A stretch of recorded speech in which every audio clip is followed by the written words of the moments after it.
Hello, beautiful friends. I am Laurel Bleeden Maffei with Illuminating Souls, welcoming you to this episode of Sleepy Bedtime Blessings, a podcast designed to help you rest, relax, and fall asleep, all while deepening in your connection with your angels who love you so. If we're meeting for the first time, I am an angelic practitioner, a spiritual teacher, and an encourager of souls.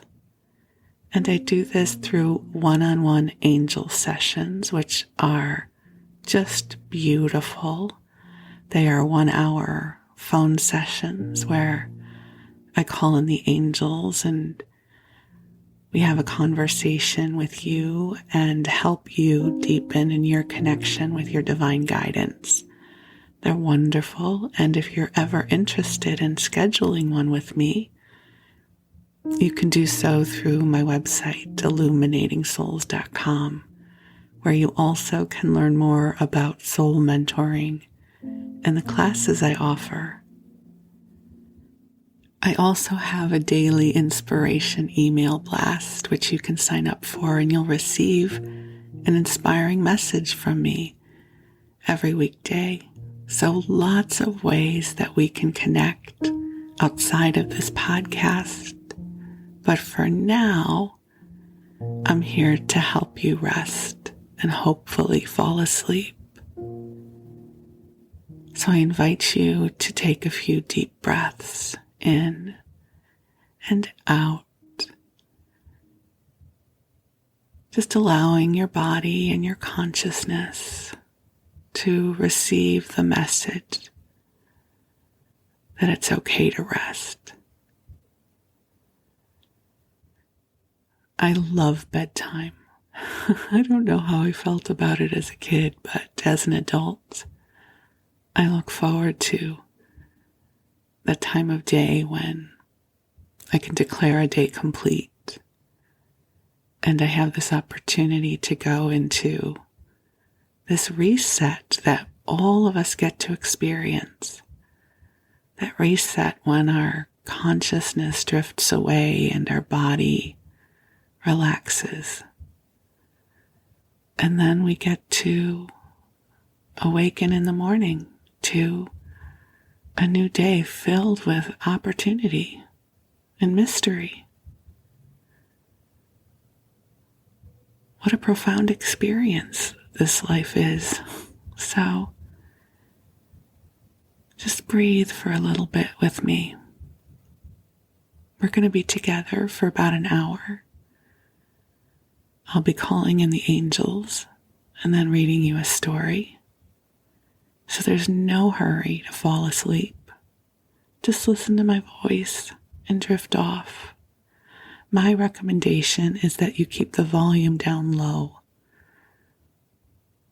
What I find with sleep podcasts is if the volume is too loud, my consciousness thinks it has to listen. This must be important. Versus if I turn the volume down just a little bit above a murmur, so I can hear it, but I kind of have to reach to hear it. It sounds a little bit like one of those secondary conversations that you don't really have to listen to, but it helps distract you. So when I listen to my sleep podcasts, I listen to a variety of them, and I usually turn the volume down low, and that helps with the drifting. I call it the drifting. You know, that moment right before your consciousness kind of lets go of the waking world. I'm so intrigued by that concept of sleep. And I also know how challenging it can feel when it feels like it's elusive. So I'm here to keep you company.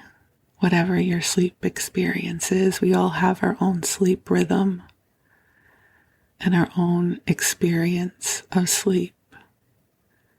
And whatever yours is, the angels and I are here to bring you love. So I'm guided to talk a little bit about this experience of love. Love is a word that can encompass so many varied experiences. And one of the turning points in my life was when I opened to what divine love felt like. It's expansive and it is all encompassing, all inclusive. There are no barriers or boundaries to it in the best way possible.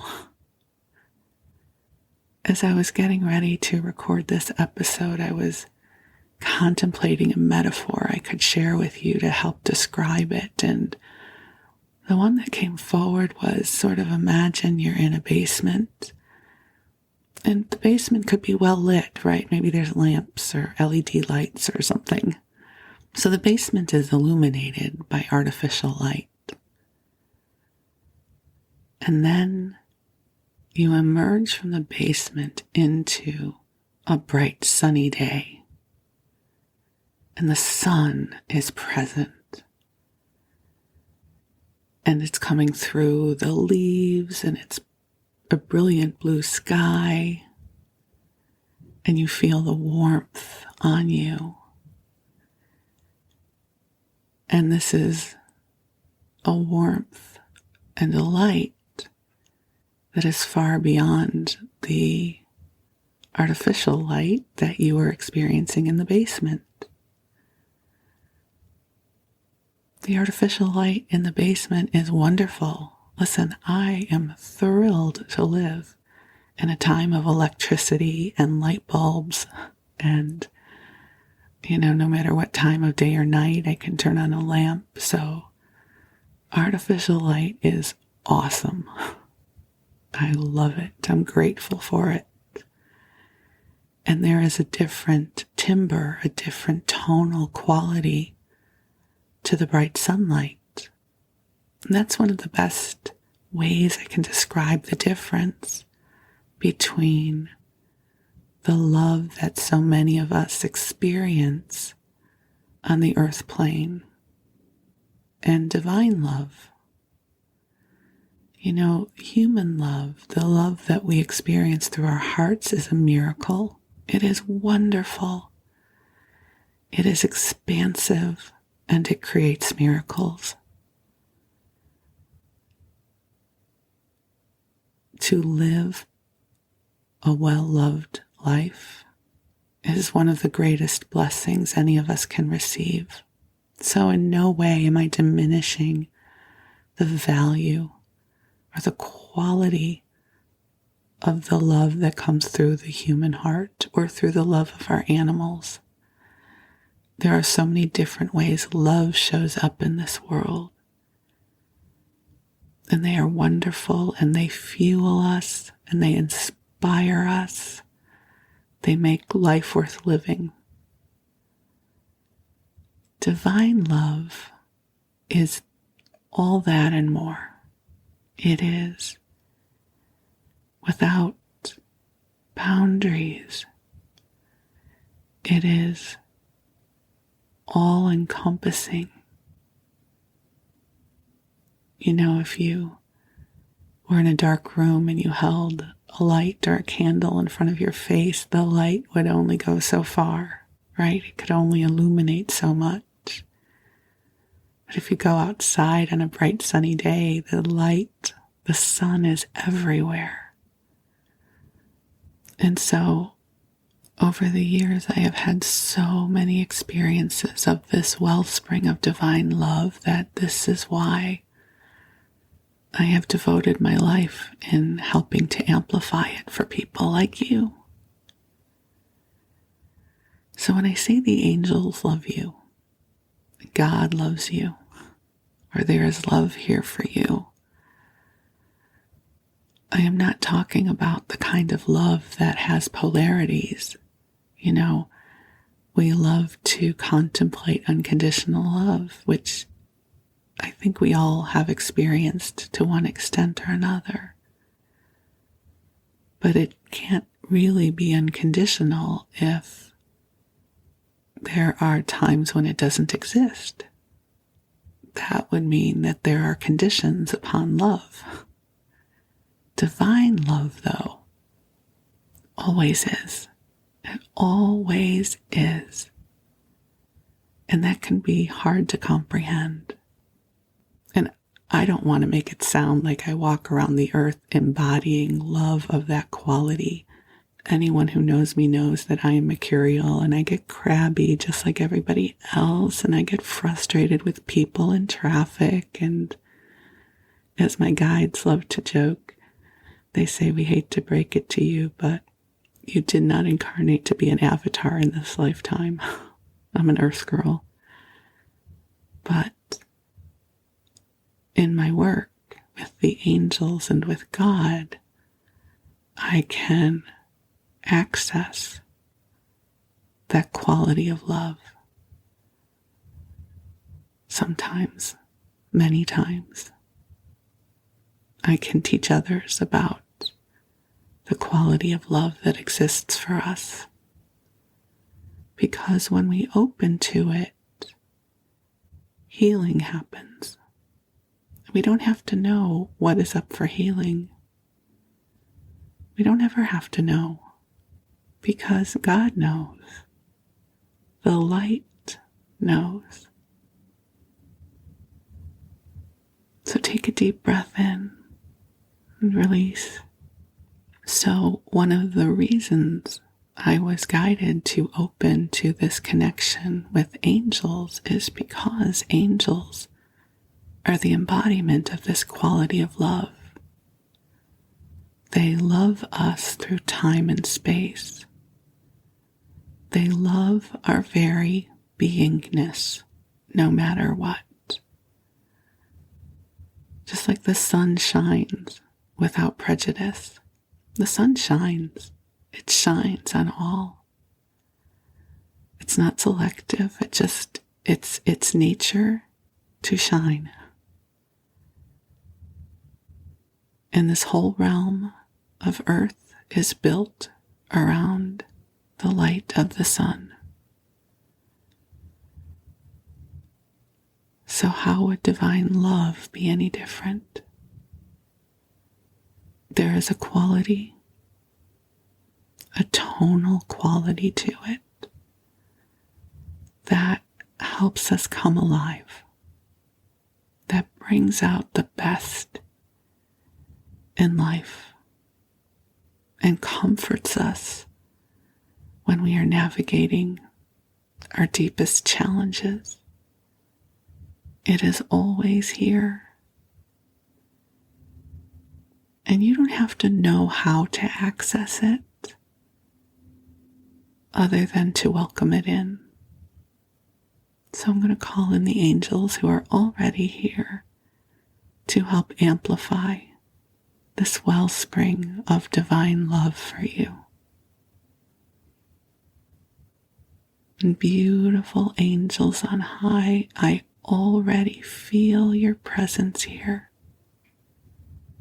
Thank you for all of the moments that led to this one, so that we can gather together with our beloveds in this moment to shine love upon them. Angels, I ask that you amplify the quality of your love so that each of the beloveds listening right now can open and feel the comfort, the empathy, the deep understanding and appreciation that you have for our beautiful ones gathered here. Help to lift our burdens and clear our energy fields so that we are more deeply connected with the heart of God. so that we can refuel our batteries from source energy, so that as our bodies rest, our spirit is recharged, that we connect with divine inspiration, a lightness of spirit, that we are energized for brighter tomorrows, that we fully understand and are grateful for just how profoundly capable we are of bringing even more light into our lives and into the greater world.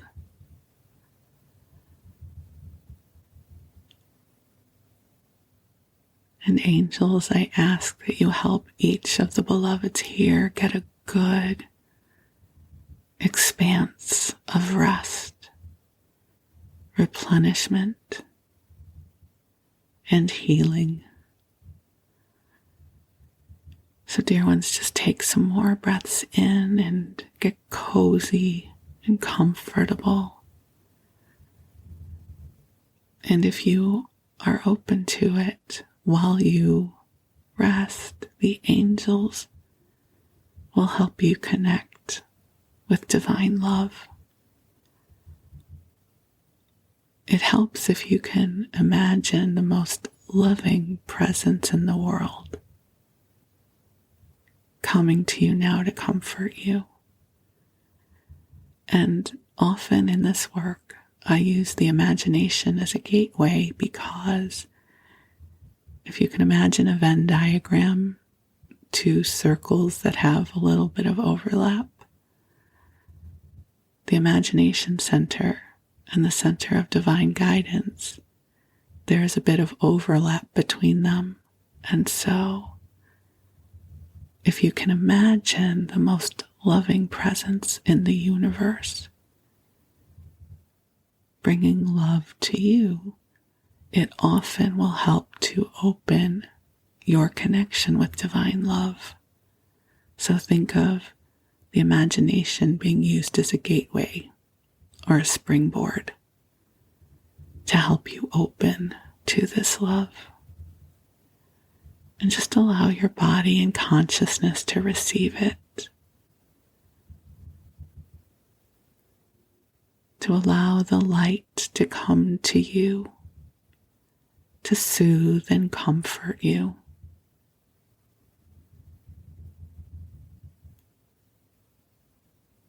And you just breathe and rest.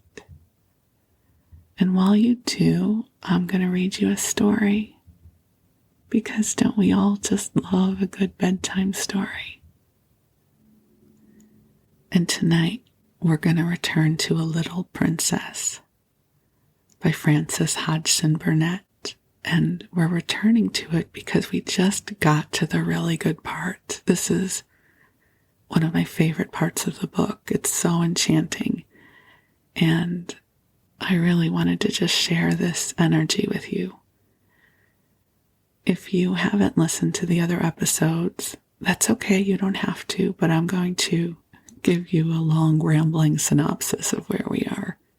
Just so you know, I'm pretty awful at synopsizing, whatever that word would be, of bringing forth a synopsis of a book, because I ramble a lot, which is actually awesome for a sleep podcast, because hopefully you're asleep by now. And if you're not, that's okay. I will be just, I'll walk the fine line of boring and interesting for you. So here's where we are in the book. So little Sarah Crewe, her father was Captain Crewe, and he and Sarah were living in India. This was during the colonial period. And as was the custom, children often went away to boarding school in London. And so Captain Crewe takes Sarah to Miss Minchin's seminary for boarding school. And Captain Crewe is handsome and wealthy, and he indulges Sarah. He loves her so much, he calls her his little missus. Sarah's mother had died, and so Sarah is his world.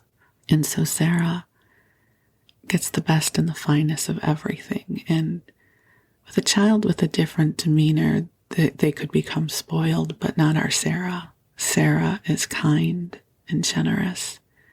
And she also has a very active imagination. She tells stories and she imagines, and I think that's one of the things that drew me so much to this book as a child, because I had an active imagination too. I daydreamed a lot. And Sarah finds it easy to believe in the best in people. So, sadly, Captain Crew dies. He had invested his wealth in a gold mine with a friend of his, and he passed away believing that the gold mines were bust. And Miss Minchin finds out about this, that Sarah is now a penniless orphan, wants to just kick her out, as would be apropos of the time, and realizes that would look badly. So she relegates Sarah to the life of a servant and moves her up into the attic with Becky, the scullery maid. And Sarah lives a very difficult life. You know, back then in the early 1900s in London, there weren't things like child labor laws, or life was different then. So Sarah would be sent out on errands any time of the day or night in all kinds of weather. And she would try to make the best of it. She would make up stories in her head. There was a family that she became enchanted with that she called the Large Family. They had many children and they seemed very happy. And interestingly enough, the children in that family also were intrigued by Sarah. They called her the little girl who's not a beggar, because even though she seemed to be living the life of a poor beggar child, she clearly was more refined. The house next door to Miss Minchin's had been vacant, and Sarah used to wish that someone would move in there and she would be able to see them through the attic. And one day, there's activity. And it turns out that a gentleman from India moves in with his servant, Ram Das. And we come to learn that this gentleman was Captain Crew's friend. And he's very, very sick.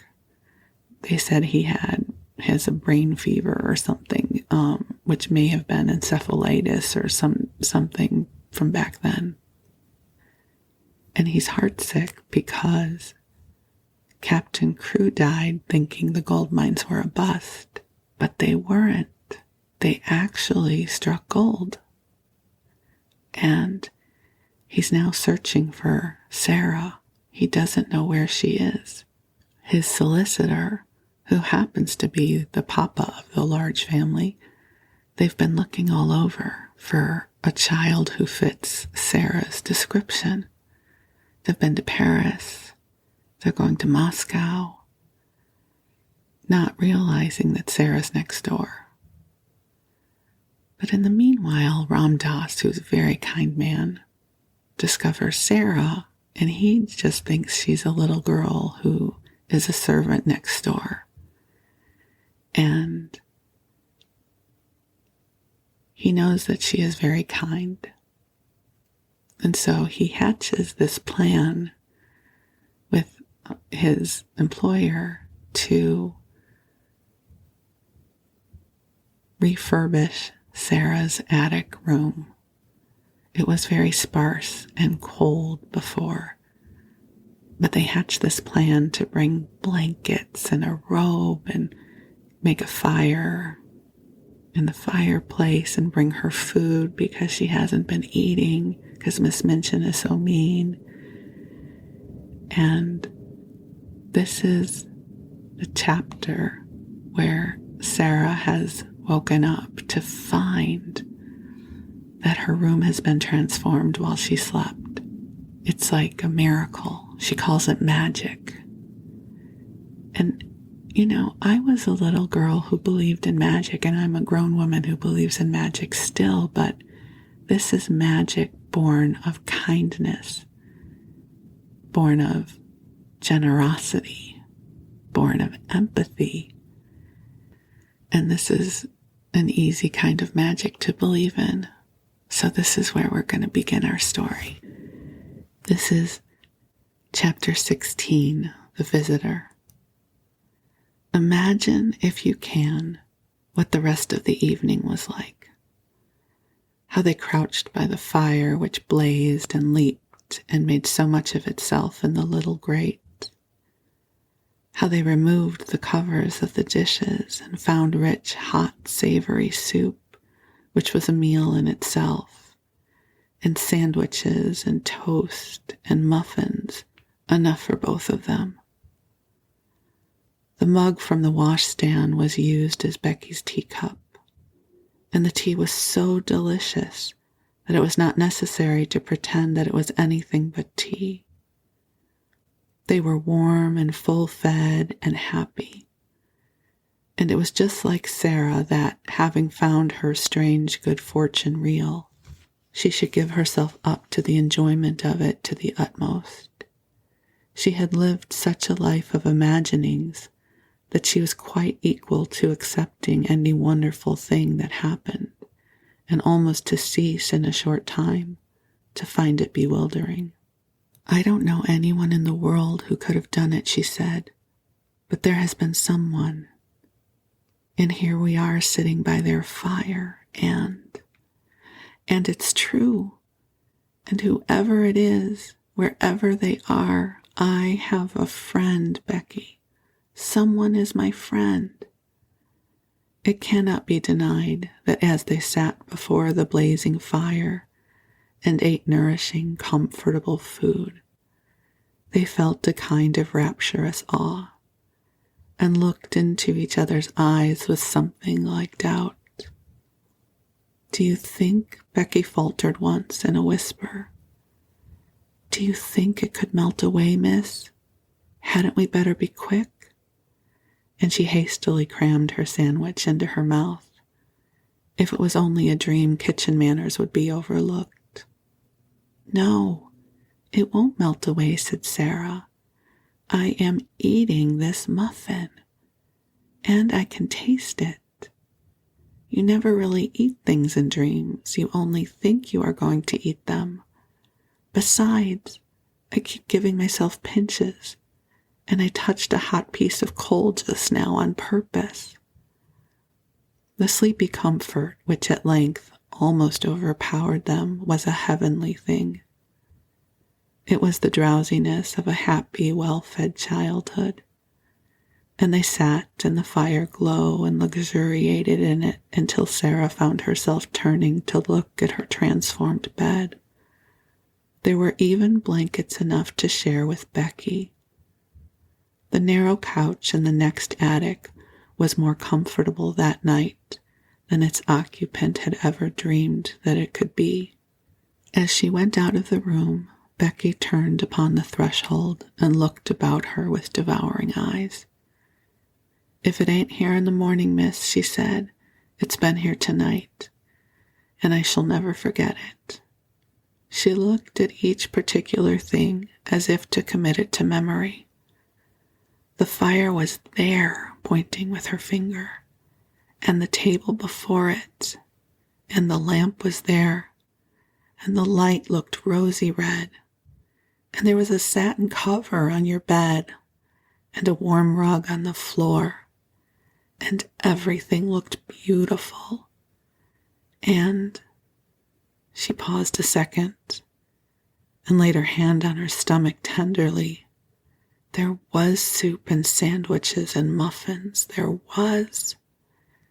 And with this conviction, a reality at least, she went away.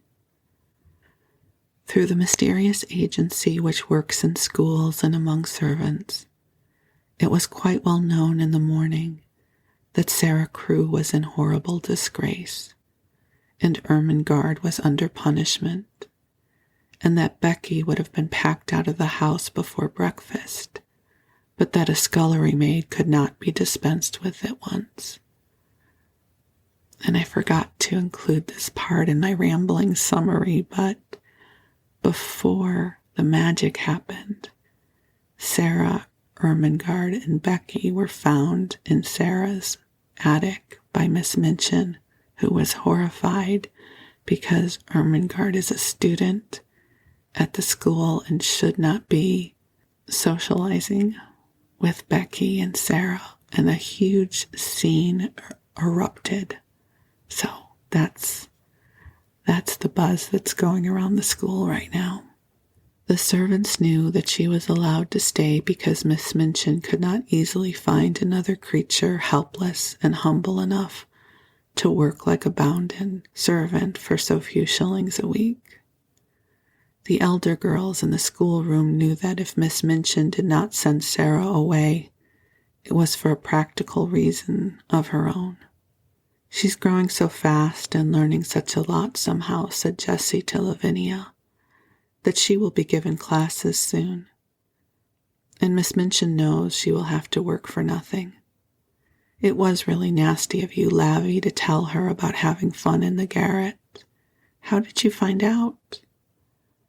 "I got it out of Lottie. She's such a baby. She didn't know she was telling me. There was nothing nasty at all in speaking to Miss Minchin. I felt it my duty," priggishly. "She was being deceitful, and it's ridiculous that she should look so grand and be made so much of in her rags and tatters."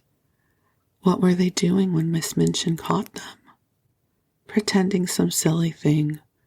Ermengarde had taken up her hamper to share with Sarah and Becky. She never invites us to share things, not that I care. But it's rather vulgar of her to share with servant girls and attics. I wonder Miss Minchin didn't turn Sarah out, even if she does want her for a teacher." "If she was turned out, where would she go?" inquired Jessie, a trifle anxiously. "How do I know?" snapped Lavinia. "She'll look rather queer when she comes into the schoolroom this morning. I should think, after what's happened. She had no dinner yesterday, and she's not to have any today." Jessie was not as ill-natured as she was silly. She picked up her book with a little jerk. "Well, I think it's horrid," she said. "They've no right to starve her to death." When Sarah went into the kitchen that morning, the cook looked askance at her, and so did the housemaids. But she passed them hurriedly. She had, in fact, overslept herself a little, and Becky had done the same. Neither had had time to see each other, and each had come downstairs in haste. Sarah went into the scullery. Becky was violently scrubbing a kettle and was actually gurgling a little song in her throat. She looked up with a wildly elated face. "It was there when I wakened, miss, the blanket," she whispered excitedly. "It was as real as it was last night." "So was mine," said Sarah. "It's all there now, all of it. While I was dressing, I ate some of the cold things we left." Oh, Lord," Becky uttered the exclamation in sort of a rapturous groan, and ducked her head over her kettle just in time as the cook came in from the kitchen. Miss Minchin had expected to see in Sarah when she appeared in the schoolroom very much what Lavinia had expected to see. Sarah had always been an annoying puzzle to her, because severity never made her cry or looked frightened. When she was scolded, she stood still and listened politely with a grave face. When she was punished, she performed her tasks, or went without her meals, making no complaint or outward sign of rebellion. The very fact that she never made an impudent answer seemed to Miss Minchin a kind of impudence in itself.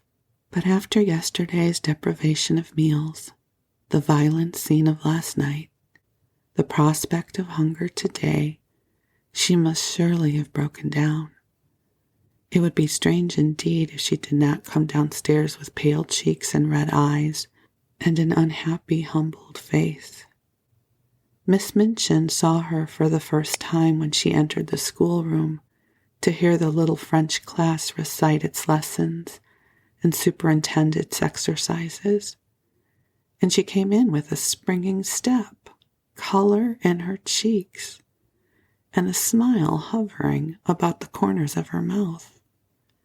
It was the most astonishing thing Miss Minchin had ever known. It gave her quite a shock. What was this child made of? What could such a thing mean? She called her at once to her desk. "You do not look as if you realize that you are in disgrace," she said. "Are you absolutely hardened? The truth is that when one is still a child, or even if one is grown up and has been well fed, and has slept long and softly and warm, when one has gone to sleep in the midst of a fairy story and has wakened to find it real, one cannot be unhappy or even look as if one were. And if one could not, if one tried, keep a glow out of joy out of one's eyes." Miss Minchin was almost struck dumb by the look of Sarah's eyes when she made her perfectly respectful answer. "I beg your pardon, Miss Minchin," she said. "I know that I am in disgrace. Be good enough not to forget it and look as if you had come into a fortune. It is an impertinence. And remember, you are to have no food today." "Yes, Miss Minchin," Sarah answered. But as she turned away, her heart leapt with the memory of what yesterday had been. If the magic had not saved me just in time, she thought, how horrible it would have been. "Well, she can't be very hungry," whispered Lavinia. "Just look at her. Perhaps she is pretending that she had a good breakfast," with a spiteful laugh. "She's different from other people," said Jessie, watching Sarah with her class. "Sometimes I'm a bit frightened of her." "Ridiculous thing," said Lavinia. All through the day, the light was in Sarah's face, and the color in her cheek. The servants cast puzzled glances at her and whispered to each other, and Miss Amelia's small blue eyes wore an expression of bewilderment. What such an audacious look of well-being under august displeasure would mean, she could not understand. It was, however, just like Sarah's singular, obstinate way. She was probably determined to brave the matter out. One thing Sarah had resolved upon as she thought things over. The wonders which had happened must be kept a secret if such things were possible. If Miss Minchin should choose to mount the attic again, of course all would be discovered, but it did not seem likely that she would do so for some time at least, unless she was led by suspicion. Ermengarde and Lottie would be watched with such strictness that they would not dare to steal out of their beds again. Ermengarde could be told the story and trusted to keep it a secret. If Lottie made any discoveries, she could be bound to secrecy also. Perhaps the magic itself would help to hide its own marvels. But whatever happens, Sarah kept saying to herself all day, whatever happens, somewhere in the world there's a heavenly kind person who is my friend, my friend. If I never know who it is, if I never can even thank him, I shall never feel quite so lonely. If it was possible for weather to be worse than it had been the day before, it was worse this day. Wetter, muddier, colder. There were more errands to be done. The cook was more irritable, and knowing that Sarah was in disgrace, she was more savage. But what does anything matter when one's magic has just proved itself one's friend? Sarah's supper of the night before had given her strength. She knew that she should sleep well and warmly, and even though she had naturally begun to be hungry again before evening, she felt that she could bear it until breakfast time on the following day, when her meals would surely be given to her again. It was quite late when she was at last allowed to go upstairs. She had been told to go into the schoolroom and study until 10 o'clock, and she had become interested in her work and remained over her books later.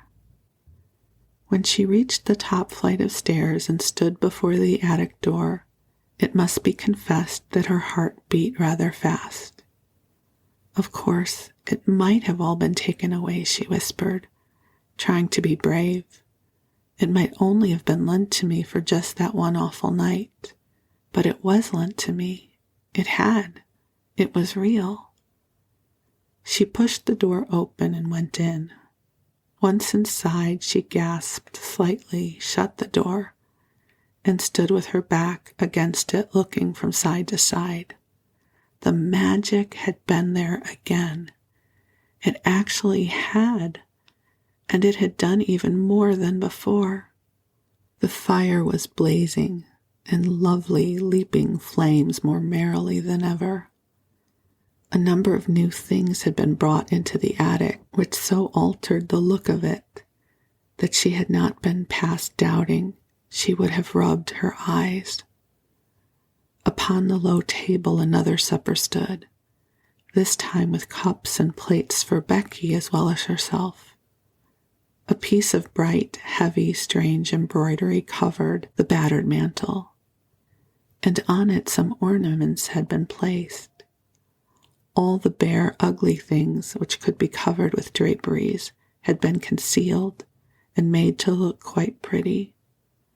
Some odd materials of rich colors had been fastened against the wall with fine, sharp tacks, so sharp that they could be pressed into the wood and plaster without hammering. Some brilliant fans were pinned up, and there were several large cushions, big and substantial enough to use as seats. A wooden box was covered with a rug, and some cushions lay on it so that it wore quite the air of a sofa. Sarah slowly moved away from the door and simply sat down and looked again. "It is exactly like something fairy come true," she said. "And there isn't the least difference. I feel as if I might wish for anything, diamonds or bags of gold, and they would appear. That wouldn't be any stranger than this. Is this my garret? Am I the same cold, ragged, damp Sarah? And to think I used to pretend and wish there were fairies. The one thing I always wanted was to see a fairy story come true. I'm living in a fairy story. I feel as if I might be a fairy myself and able to turn things into anything else." She rose and knocked upon the wall for Becky to come over. When she entered, she almost dropped in a heap upon the floor. For a few seconds, she quite lost her breath. "Oh, Lord," she gasped. "Oh, Lord, miss." "You see," said Sarah. And this night Becky sat on a cushion upon the hearth rug and had a cup and saucer of her own.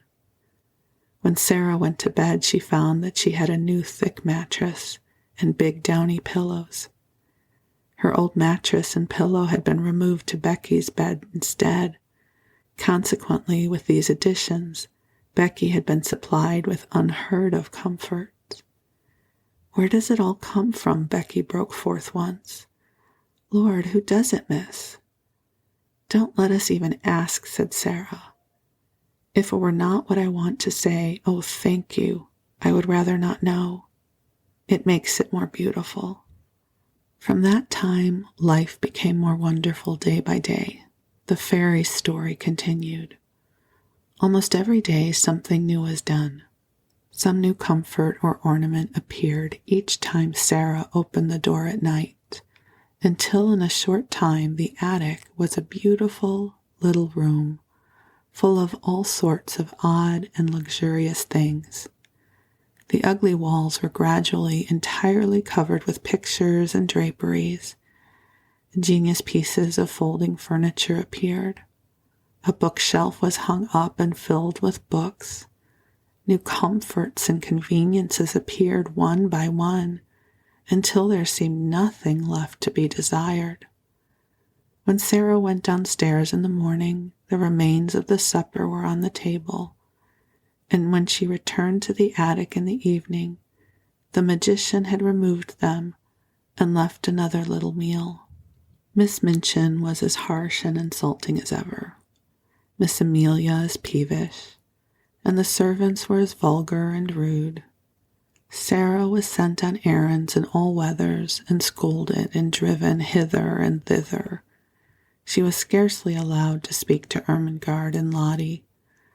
Lavinia sneered at the increasing shabbiness of her clothes, and the other girls stared curiously at her when she appeared in the schoolroom. But what did it all matter when she was living in this wonderful, mysterious story? It was more romantic and delightful than anything she had ever invented to comfort her starved young soul and save herself from despair. Sometimes when she was scolded, she could scarcely keep from smiling.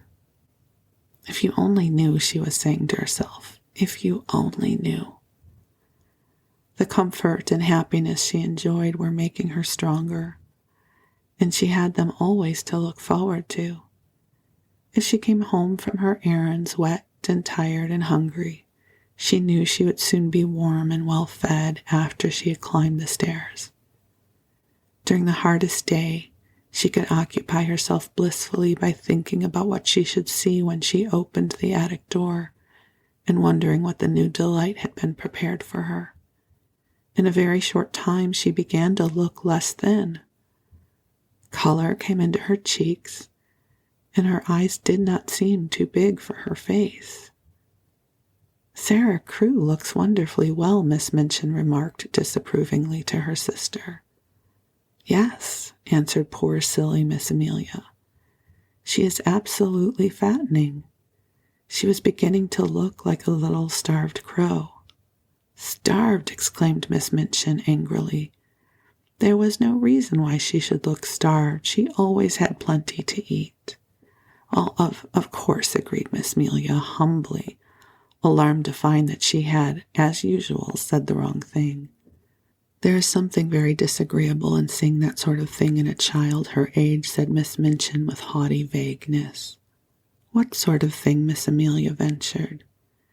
"It might almost be called defiance," answered Miss Minchin, feeling annoyed because she knew the thing resented was nothing like defiance, and she did not know what other unpleasant term to use. The spirit and will of any other child would have been entirely humbled and broken by the changes she has had to submit to, but upon my word, she seems as little subdued as if she were a princess. "Do you remember," put in the unwise Miss Amelia, "what she said to you that day in the classroom about what would you do if you found out that she was—" "No, I don't," said Miss Minchin. "Don't talk nonsense." But she remembered indeed. Very naturally, even Becky was beginning to look plumper and less frightened. She could not help it. She had her share in the secret fairy story, too. She had 2 mattresses, 2 pillows, plenty of bed covering, and every night a hot supper and a seat on the cushions by the fire. The Bastille had melted away. The prisoners no longer existed. 2 comforted children sat in the midst of delights. Sometimes Sarah read aloud from her books. Sometimes she studied her own lessons. Sometimes she sat and looked into the fire and tried to imagine who her friend could be, and wished she could say to him some of the things in her heart. Then it came about that another wonderful thing happened. A man came to the door and left several parcels. All were addressed in large letters, "To the little girl in the right-hand attic." Sarah herself was sent to open the door and take them in. She laid the 2 largest parcels on the hall table and was looking at the address when Miss Minchin came down the stairs and saw her. "Take the things to the young lady to whom they belong," she said severely. "Don't stand there staring at them." "They belong to me," answered Sarah quietly. "To you?" exclaimed Miss Minchin. "What do you mean?" "I don't know where they come from," said Sarah, "but they are addressed to me. I sleep in the right-hand attic. Becky has the other one." Miss Minchin came to her side and looked at the parcels with an excited expression. "What is in them?" she demanded. "I don't know," replied Sarah. "Open them," she ordered. Sarah did as she was told. When the packages were unfolded, Miss Minchin's countenance wore suddenly a singular expression. What she saw was pretty and comforting clothing of different kinds, shoes, stockings, and gloves, and a warm and beautiful coat. There were even a nice hat and an umbrella. They were all good and expensive things, and on the pocket of the coat was pinned a paper on which were written these words: "To be worn every day, will be replaced by others when necessary." Miss Minchin was quite agitated. This was an incident which suggested strange things to her sordid mind. Could it be that she had made a mistake after all, and that the neglected child had some powerful though eccentric friend in the background? Perhaps some previously unknown relation who had suddenly traced her whereabouts and chose to provide for her in this mysterious and fantastic way. Relations were sometimes very odd, particularly rich old bachelor uncles who did not care for having children near them. A man of that sort might prefer to overlook his young relations' welfare at a distance. Such a person, however, would be sure to be crotchety and hot-tempered enough to be easily offended. It would not be very pleasant if there were such a one, and he should learn all the truth about the thin, shabby clothes, the scant food, and the hard work. She felt very queer indeed, and very uncertain, and she gave a side glance at Sarah. "Well," she said, in a voice such as she had never used since a little girl lost her father, "someone is very kind to you, and the things have been sent, and you are to have new ones when they are worn out. You may as well go and put them on and look respectable. After you are dressed, you may come downstairs and learn your lessons in the schoolroom. You need not go out on any more errands today." About a half an hour afterward, when the schoolroom door opened and Sarah walked in, the entire seminary was struck dumb. "My word," said Jessie, jogging Lavinia's elbow. "Look at the Princess Sarah." Everybody was looking, and when Lavinia looked, she turned quite red. It was the Princess Sarah indeed. At least since the days when she had been a princess, Sarah had never looked as she did now. She did not seem the Sarah they had seen come down the back stairs a few hours ago. She was dressed in the kind of frock Lavinia had been used to envying her the possession of. It was deep and warm in color and beautifully made.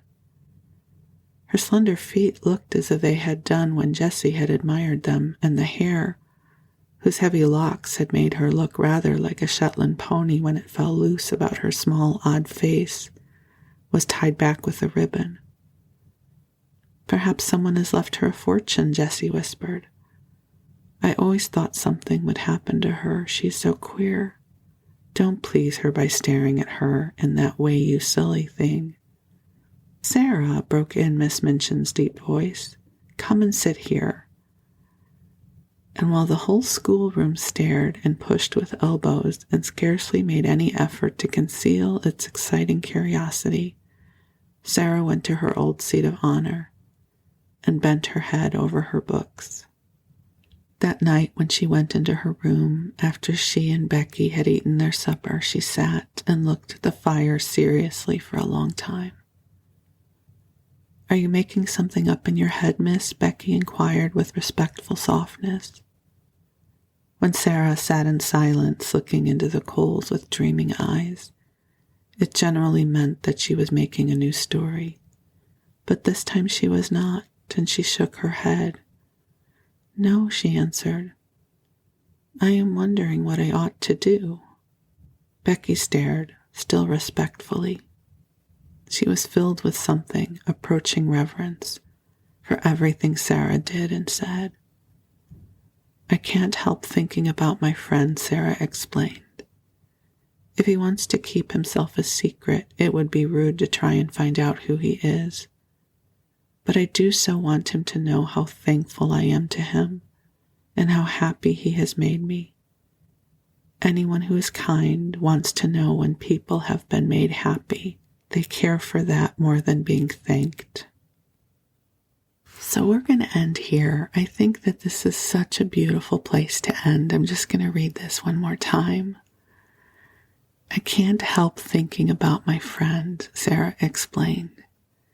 "If he wants to keep himself a secret, it would be rude to try and find out who he is.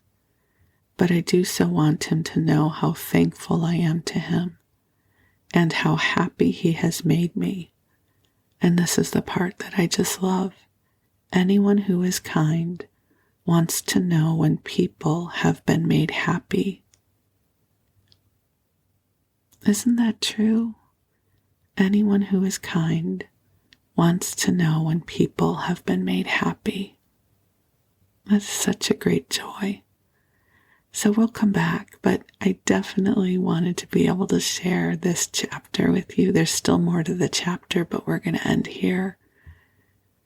And here's to magic showing up, born out of kindness and compassion and joy. So you have a good rest. I love you and I am grateful for you. You are precious in this world. And we'll connect again soon. Be well. Thank you.